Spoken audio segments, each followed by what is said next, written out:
Boba कथा कहि पाउनी कथा ये पार्टी खोलिले राख बुझिलु कथा कहले ओछार मास घडगडी ताके ना कोन ये के जानिचु ता ना कोन खित्ती छुआल सिंह ए ता दिता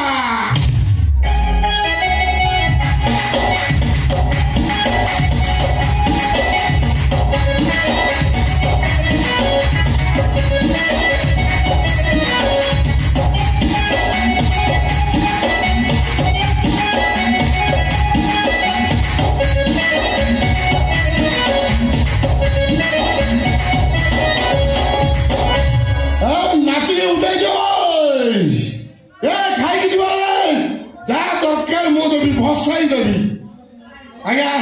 परिचय देवटा भूली जाइए आज्ञा नमस्कार मुझे चलसी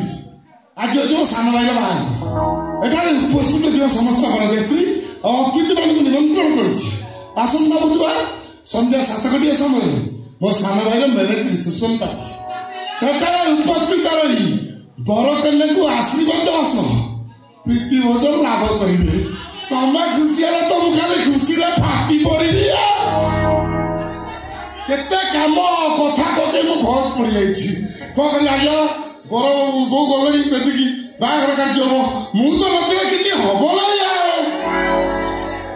आपण आइछथि वाले खाइ किछि खाइ सहित एटा अछि हमर तो सब आमे